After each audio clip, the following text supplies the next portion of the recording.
ఆయనకు బాల్యం నుంచి అనేక కష్టాలు, ఎన్నో ఇబ్బందులు, ఆకలితో పస్తులున్నా చదువును నిర్లక్ష్యం చెయ్యక మొక్కవోని దీక్షా పట్టుదలతో జీవితంలో ఉన్నత స్థానానికి చేరుకోవాలి అనే లక్ష్యంతో కష్టపడి సీఏ పూర్తి చేసి బ్రహ్మయ్య కంపెనీలో నైపుణ్యాలను పెంచుకొని S&P capital IQ global rating కంపెనీలో చేరి ప్రపంచంలోనే పేరెన్నికగల కంపెనీలను క్షుణ్ణంగా అధ్యయనం చేసి సంస్థల ఎదుగుదలను, పతనమైన సందర్భాలను విశ్లేషించి ఉద్యోగం చేస్తూనే చేతికొచ్చిన మొట్టమొదటి బోనస్ని రియాల్టీలో పెట్టుబడి పెట్టి లాభాలను ఆర్జించి ఆ తరువాత ఒడిదుడుకులనెదుర్కొని రియల్ రంగంలోని కష్టనష్టాలను ఒక్కొక్కటిగా అనుభవిస్తూ వాటిని సమర్థంగా అధిగమిస్తూ పరిస్థితులకు తగ్గట్టుగా ఎప్పటికప్పుడు వ్యూహాలను మార్చుకుంటూ 20 ఏళ్లపాటు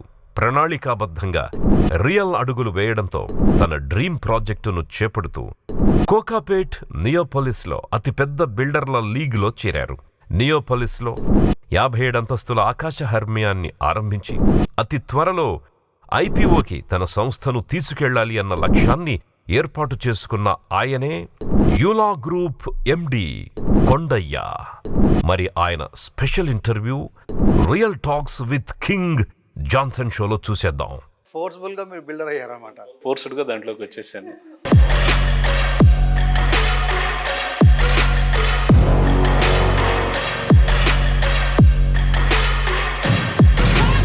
సో దీన్ని మీరు ఎట్లా కోపప్ అయ్యారు, ఎట్లా ట్రాన్స్ఫార్మ్ అయ్యారు మీరు? నేను ఇనిషియల్గా బయటకు వచ్చేటప్పుడు ఇంత అన్ఆర్గనైజ్డ్గా ఉంటుందని అనుకోలేదండి.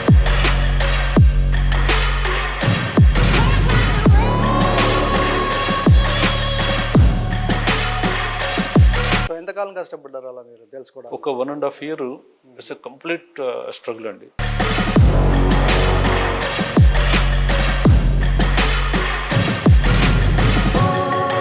సో మీలో మార్పు వచ్చింది తర్వాత ఏం జరిగింది? అగైన్ ఇది చాలా పెద్ద టర్నింగ్ ఇదండి, ట్రాన్సిషను. ఈ చిన్న ప్రాజెక్ట్స్ చేస్తున్నప్పుడు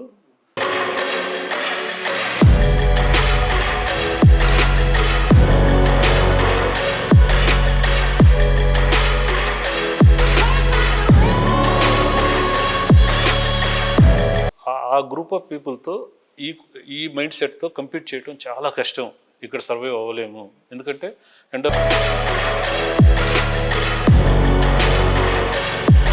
this is not my ball game, ఇక్కడ వద్దు, చేస్తే నెక్స్ట్ లెవెల్లో చేయాలి, లేకపోతే వెళ్ళిపోదాం దీంట్లో నుంచి.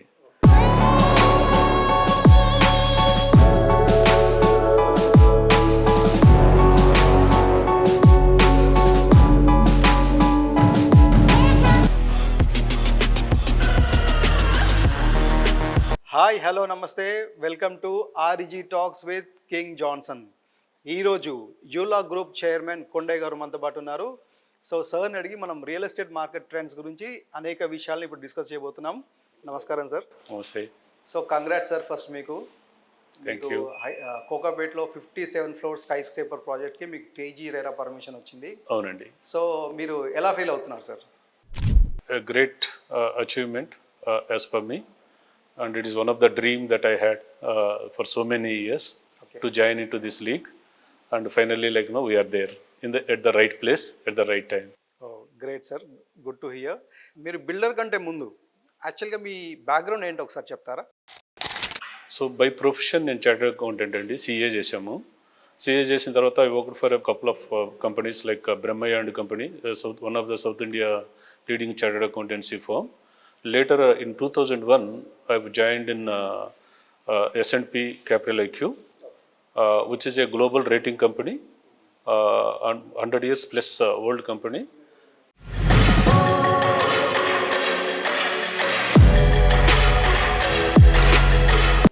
In the initial stages, వాళ్ళు స్టార్ట్ చేసినప్పుడు నేను ఆ కంపెనీలో జాయిన్ అవటం as a 20+ employee.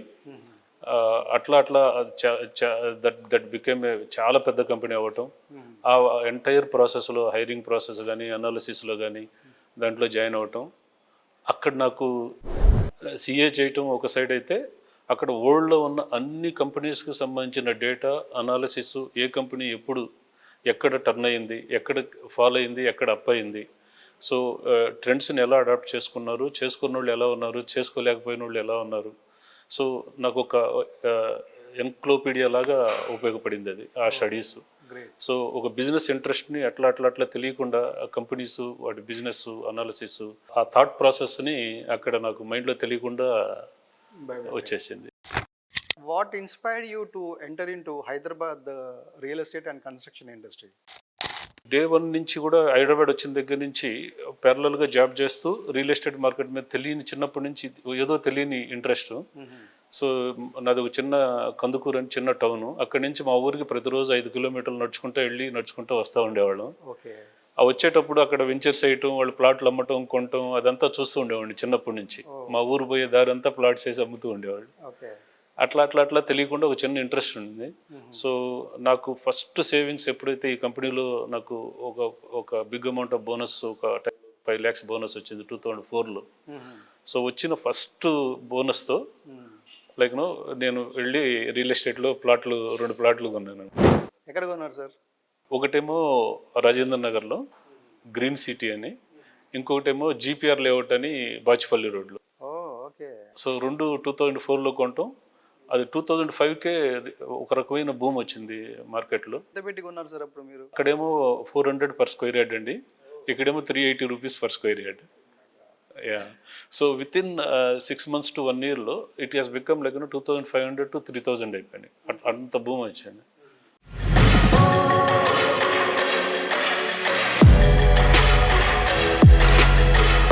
So I think somehow the interest అట్లా డెవలప్ అవుతూ వచ్చి నేను ఒక్కడనే ఇన్వెస్ట్ చేసుకుంటూ వెళ్ళేవాడిని. 2007-8 వరకు ఒక్కడనే చేసుకుంటూ వెళ్ళాను. వెళ్ళిన క్రమంలో 2008లో వచ్చిన బబుల్,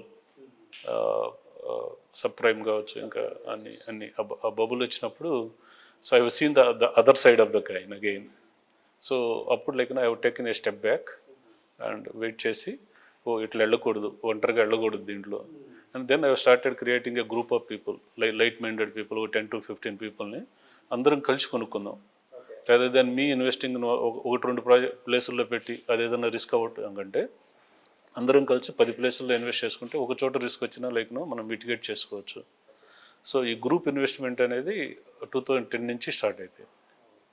అంటే సబ్ ప్రైమ్ ప్రాబ్లమ్కి మీ ఇన్వెస్ట్మెంట్స్కి ఏమైనా లింక్ ఉందా సార్? అంటే సబ్ ప్రైమ్ అనేది గ్లోబల్గా రియల్ ఎస్టేట్ మీద పడిపోయింది సార్. హైదరాబాద్ కూడా పార్ట్ ఆఫ్ అదే.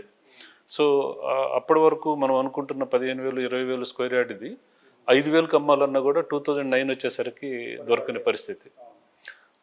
అట్లా అంత డౌన్ఫాల్ వచ్చినప్పుడు చాలామంది బిల్డర్స్, రియల్టర్స్ అసలు వెంట ఇంటూ బ్యాంక్రప్ట్. ఎస్పెషల్లీ మన మహేశ్వరంలో చాలా శంషాబాదు, మహేశ్వరం చాలా ప్రైస్ ఫాల్ చూసాం. అవునండి. ఇటు పటాన్ చెరువు వైపు కానీ చాలా గట్టిగా తగిలిందండి. చాలా మంది ఇదైపోయారు. So that he's given me the other side of the coin, ఇది ఎట్లా ఉంటుంది తేడా కొడితే. సో అట్లా ఒక సిస్టమ్ డెవలప్ చేసుకొని రావాలి అని వచ్చామండి. తర్వాత 2012లో ఒక బిగ్ ప్లేస్ ఆక్షన్లో తీసుకొని, మయూరీ నగర్ అని మియాపూర్లో, అక్కడ ఆక్షన్లో ఒక బిగ్ ప్లాట్ ఒకటి తీసుకొని వేరే బిల్డర్కి డెవలప్మెంట్కి ఇచ్చాము. అగైన్ దెర్ వాస్ ఈ పర్టికులర్ ప్లేస్లో అప్పుడు డెవలప్మెంట్స్ వల్ల ఆ బిల్డర్ దాన్ని చేయలేక స్టార్ట్ చేసి వదిలేసి వెళ్ళిపోయారు. సో ఆ వదిలేసి వెళ్ళిపోయిన క్రమంలో నా ఫ్రెండ్స్ చాలామంది దాంట్లో ఫ్లాట్స్ తీసుకొని ఉంటాం, నేను ఫోర్స్డ్గా దాంట్లోకి వెళ్ళి కంప్లీట్ చేయాల్సి రావడం జరిగింది. 2012-13లో ఫోర్స్డ్గా దాంట్లోకి వచ్చేసాను. సో ఇంకా అట్లా దాన్ని కంప్లీట్ చేసి 2015లో అందరికీ అది 90 ఫ్లాట్స్ అండి. అది దాన్ని హ్యాండ్ ఓవర్ చేసిన తర్వాత 15 to 17 was the transition time. ఇక చేశాను కదా, so why can't I go there, అక్కడ ఆపర్చునిటీస్ బాగున్నాయి అండ్ బాగా అన్ఆర్గనైజ్డ్గా ఉంది. కొంచెం ఆర్గనైజ్ చేసుకొని వెళ్తే అక్కడ మంచి ఆపర్చునిటీస్ ఉండే పాసిబిలిటీ ఉంది అనే ఒక ఆలోచనతో అట్లా మంచి పొజిషన్ వదిలేసుకొని దీనికి వచ్చానండి. సో 2015 నుంచి 2017 వరకు మీరు మార్కెట్ అంతా అనాలిసిస్ చేసి కంప్లీట్గా మార్కెట్లోకి ఎంటర్ అయ్యారు. సో మీరు మరి ఎలా స్టార్ట్ చేశారు, అంటే ప్రాజెక్ట్స్ ఎలా స్టార్ట్ చేశారు మీరు?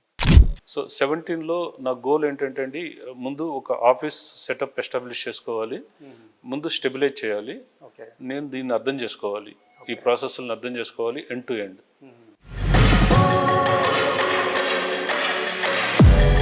అనే క్రమంలో చిన్న ప్రాజెక్టులు ఒక 6-7 ప్రాజెక్టులు స్టార్ట్ చేశానండి. అంటే stand apartment. Stand alone apartments 10 to 20 apartments టైప్లో. ఓకే.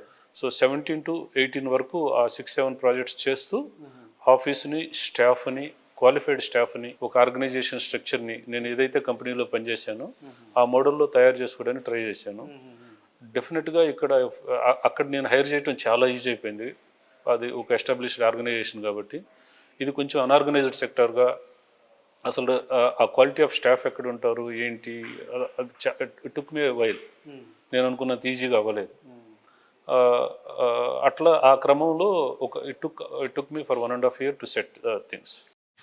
మీరేమో financial background, board rooms, financials ఎక్కువ ఉంటాయి. కరెక్ట్ అండి.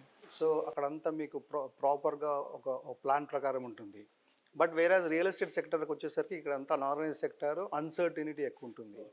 సో దీన్ని మీరు ఎట్లా కోపప్ అయ్యారు, ఎట్లా ట్రాన్స్ఫార్మ్ అయ్యారు మీరు? నేను ఇనిషియల్గా బయటకు వచ్చేటప్పుడు ఇంత అన్ఆర్గనైజ్డ్గా ఉంటుందని అనుకోలేదండి. ఓకే. అక్కడ ఒకటే కదా, మంచి స్టాఫ్ని హైర్ చేసుకుంటే ప్రాసెస్ అంతా సెట్ అయిపోద్ది అని అనుకొని వచ్చాను. బట్ ఇక్కడ స్టాఫ్ని హైర్ చేయటమే బిగ్ ఛాలెంజ్.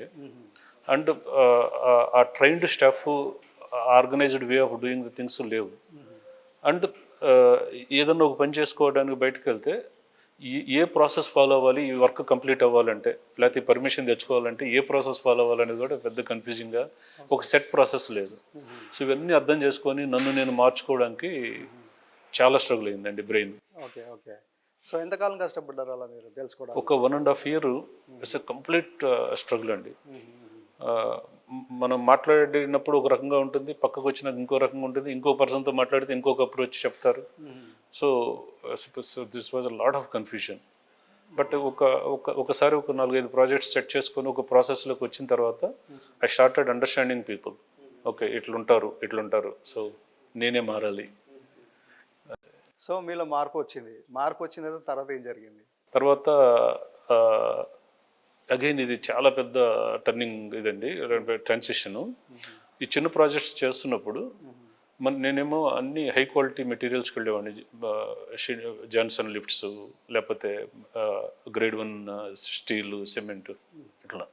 బట్ అక్కడ హెవీ కాంపిటీషన్ అండి. లైక్ అన్ని సెకండ్ గ్రేడ్ మెటీరియల్ తెస్తారు, పెయింట్స్ కూడా లోకలీ తెస్తారు, లోకల్ లిఫ్ట్ పెడతారు. సో ఆ గ్రూప్ ఆఫ్ పీపుల్తో ఈ మైండ్ సెట్తో కంపీట్ చేయడం చాలా కష్టం. ఇక్కడ సర్వైవ్ అవ్వలేము, ఎందుకంటే end of the day price sensitive market ఇక్కడ. సో డే 1 చూస్తే అది బాగుంటుంది, ఆ ప్రోడక్ట్ బాగుంటుంది, ఈ ప్రోడక్ట్ బాగుంటుంది. Maybe after 5 years they may find the difference.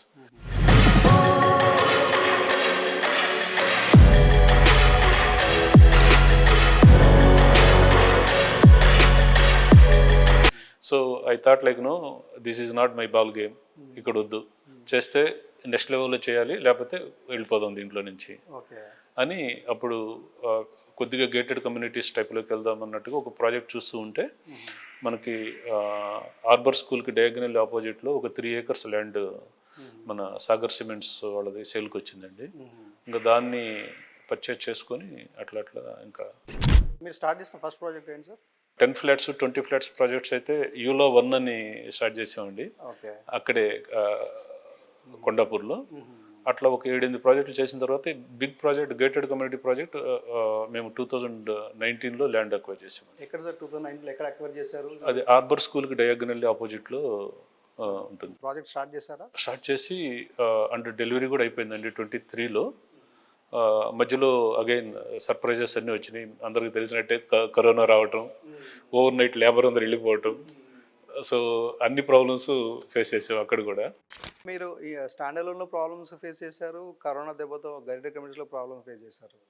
So ఈ కరోనా టైంలో మీరు ఎట్లా కంప్లీట్ చేయగలిగారు ప్రాజెక్ట్ని? ఎక్కడ రన్నింగ్లో ఆపకూడదు అనే ఒకే ఒక కాన్సెప్ట్తో నాకున్న 2-3 వేరే ప్రాపర్టీస్ని కూడా అమ్మేశాను అప్పుడు. సో బట్ ప్రాజెక్ట్కి ఎక్కడ ఇన్ఫ్లుయెన్స్ తెలియనీయకుండా ఆ ప్రోగ్రెస్ని అలాగే కంటిన్యూ చేశాను. అట్లనే మళ్ళీ రిటర్న్ కూడా వచ్చిందండి, బాగా పికప్ అయింది, మంచి నేమ్ వచ్చింది ప్రాజెక్ట్లో. ఈయన సిస్టమేటిక్గా చేస్తాడు, టఫ్ టైమ్స్ అయినా కూడా నిలబడి చేస్తాడు. ఎంతమంది కస్టమర్స్ వచ్చినా అక్కడే ఉండి కూర్చొని ఆన్సర్ చెప్పేవాడి అండి. ఇది ప్రాబ్లం, ఇది సొల్యూషన్, నేను ట్రై చేస్తున్నాను, ఆల్టర్నేటివ్ 1, ఆల్టర్నేటివ్ 2 ఇట్లా కూర్చొని అందరినీ కన్విన్స్ చేసుకున్నాను. నా కస్టమర్స్ అందరూ ఎవరు డిస్టర్బ్ అవ్వలేదు, ఇంకా నాకు సపోర్ట్ కూడా చేశారు.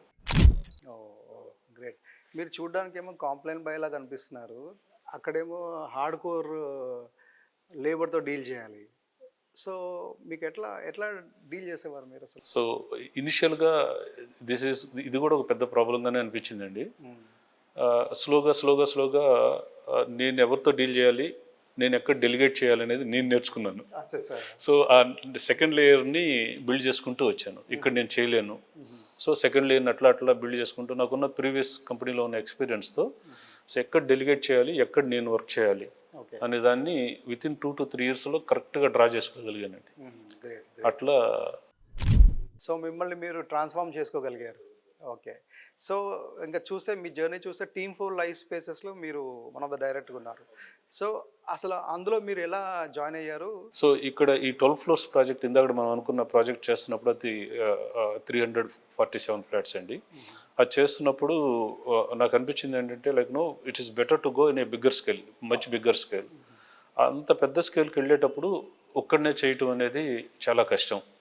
నాకు కూడా తెలుసుకోవాల్సినవి ఉంటాయి, ఫైనాన్షియల్గా సపోర్ట్ అవసరం ఇంట్లో అని అనుకునే క్రమంలో ఇంకొక ముగ్గురు ఫ్రెండ్స్ మేము కూడా కలిసి చేద్దాం పెద్ద ప్రాజెక్టులను రావటం, అనుకోకుండా మియాపూర్లో ల్యాండ్ దొరకటం. సో అక్కడ అట్లా అందరం సినర్జీస్ అన్నీ ఒకరికొకరు సపోర్ట్ చేసుకుంటూ అట్లా స్టార్ట్ చేసామండి. ఓకే. సో ఫైనల్గా Team4 నైలా ప్రాజెక్ట్ చాలా బాగా వచ్చింది అని మొత్తం బయర్స్ నుంచి మంచి కాంప్లిమెంట్స్ వస్తున్నాయి. యాక్చువల్గా ఆ ఏరియాలో చాలా బాగా చేశారు, అంటే ఎక్స్పెక్ట్ చేసిన దానికంటే మెరుగ్గా వచ్చింది ప్రాజెక్టు అని చాలామంది అంటున్నారు యాక్చువల్గా లోకల్ మార్కెట్లో. కంగ్రాట్స్ మీకు అసలు నిజంగా. Team4లో మీరు డైరెక్టర్గా ఉంటూ మళ్ళీ ఆల్మోస్ట్ మీరు నైలా చేశారు, ఆర్గా చేస్తున్నారు, ఇంకా వేరే ప్రాజెక్ట్స్ కూడా ప్లాన్ చేస్తారు. ఇంకో ప్రాజెక్ట్ ఇప్పుడు పైప్ లైన్లో ఉందండి. సో ఇవన్నీ చేస్తూనే మళ్ళీ మీరు ఇండివిజువల్గా హైదరాబాద్లో ఇప్పుడు కోకాపేటలో మీరు 57 ఫ్లోర్స్ ప్లాన్ చేశారు. సో దీని బ్యాక్గ్రౌండ్ ఏంటి అసలు, ఎందుకు మీరు ఇండివిజువల్గా ప్లాన్ చేయాలనుకున్నారు? జాయింట్ వెంచర్ కాన్సెప్ట్ అనేది ఈవెన్ బిగ్ కంపెనీస్కి కూడా, ఈవెన్ రన్నింగ్ కంపెనీస్కి కూడా అది ఇన్విటబుల్ అండి ఇవాళ వచ్చిన పరిస్థితుల్లో. ఈవెన్ పెద్ద కంపెనీలు కూడా తీసుకున్నప్పుడు ఒక పెద్ద ప్రాజెక్ట్ వచ్చినప్పుడు ఒక జాయింట్ వెంచర్లోకి వెళ్ళాల్సి వస్తుంది. అట్ ద సేమ్ టైం మీరు సొంతగా చేసుకునే ప్రాజెక్ట్ని కూడా మీరు చేసుకుంటూ ఇది ఒక కంగ్లామరేట్ మోడల్లో వెళ్తేనే ఆ కార్పొరేట్ ఇది నెక్స్ట్ లెవెల్కి వెళ్తుందండి. నా డ్రీమ్ ఎప్పుడు దీన్ని ఒక నెక్స్ట్ లెవెల్కి తీసుకెళ్ళాలి ఈ కంపెనీని. సో దీన్ని ఎక్కడ ఆపద్దు, ఒక మంచి పర్సన్స్తో కలిసి చేసే అవకాశం వచ్చినప్పుడు అలాగూ చేస్తాము, మనం సొంతగా చేసుకున్న ఆపర్చునిటీ వచ్చినప్పుడు ఇలా కూడా చేసుకుంటూ వెళ్తాము.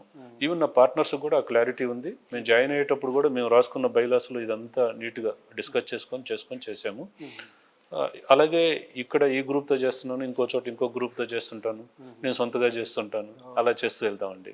కమింగ్ టు కోకాపేట, ఇది కోకాపేట నియోపోలిస్ అనేది ఒక డ్రీమ్ అండి. నాకు ఎప్పటి నుంచి 2004 నుంచి అబ్జర్వ్ చేస్తున్నాను, ఫస్ట్ ఆక్షన్ జరిగినప్పటి నుంచి.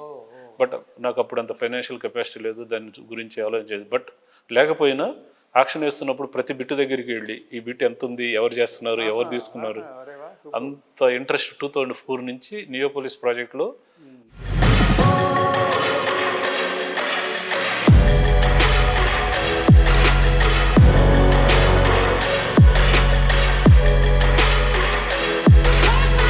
కొన్ని థౌజండ్స్ ఆఫ్ టైమ్స్ వెళ్ళేసి వస్తూ ఉండుంటాను.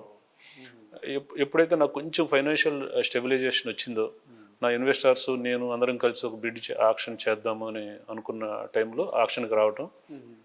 సో ఈసారి గట్టిగా ఎట్టి పరిస్థితుల్లో వెళ్దాం దీనికి అని అనుకొని వెళ్ళటం, అక్కడ సక్సెస్ అయ్యి 4 acres ఆల్మోస్ట్ 4.5 acres ల్యాండ్ తీసుకొని ఈ ప్రాజెక్ట్ని స్టార్ట్ చేసాము.